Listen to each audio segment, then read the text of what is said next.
Vote দিতে বাড়ি ফিরে রহস্যজনক মৃত্যুর শিকার এক পরিযায়ী শ্রমিক। গলায় ফাঁস দেওয়া ঝুলন্ত মৃতদেহ উদ্ধারের ঘটনায় মঙ্গলবার চাঞ্চল্য ছড়ায় কালিয়াগঞ্জের পশ্চিম কুনোর এলাকায়। ঘটনা তদন্ত শুরু করেছে পুলিশ। মৃতদেহ ময়নাতদন্তের জন্য রায়গঞ্জ মেডিকেল কলেজ হাসপাতালের মর্গে পাঠানো হয়েছে। পরিবার সূত্রে জানা গিয়েছে, মৃত যুবকের নাম জ্যোতিষ মাহাতো, বয়স 29। তিনি পেশায় পরিযায়ী শ্রমিক ছিলেন। সম্প্রতি ভোট দিতে বাড়ি ফিরেছিলেন। মঙ্গলবারই ফের কর্মস্থলে ফিরে যাওয়ার কথা ছিল তার। এমনকি ট্রেনের টিকিটও কাটা ছিল বলে পরিবারের দাবি। কিন্তু এদিন সকালে বাড়ির মধ্যেই গলায় ফাঁস দেওয়া অবস্থায় ঝুলন্ত দেহ দেখতে পান পরিবারের সদস্যরা।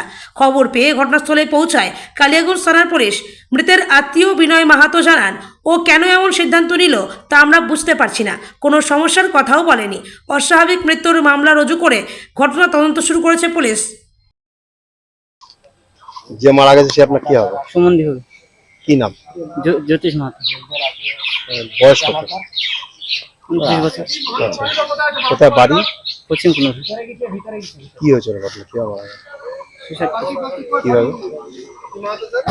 বলতে পারবো না কিভাবে। কি শুনলেন আর কি?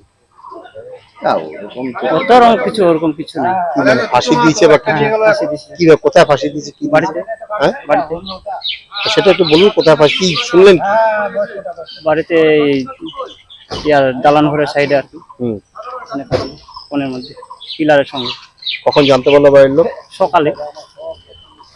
রাতে খাওয়া দাওয়া করে ঠিকঠাক করতে গেছে? হ্যাঁ, ঠিকঠাক করে। কিন্তু কেন এরকম করলে বোঝা যাচ্ছে না। না কেন আমরা বুঝে আসছি, কোনো গন্ডগোলও নাই, কোনো কিছু নাই। বিয়ে শাদী করেছে? না, বিয়ে শাদী করেনি। কি করতো? কাজ করতো, বাইরে থাকতো, ব্যাঙ্গালোরে। কবে এসেছিল এখানে? এই যে ভোট দিতে। ভোট দিয়ে বাড়ি থেকে ফেরা হলো না? না, ফেরা হলো না বাড়ি থেকে আর। এই আজকের টিকিট ছিল, আজকে যাওয়ার কথা ছিল।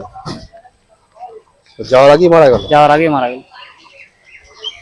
মানে আপনার বাড়ির লোকজন তাহলে অবাক হয়ে যাচ্ছে। বাড়ির অবাক মানে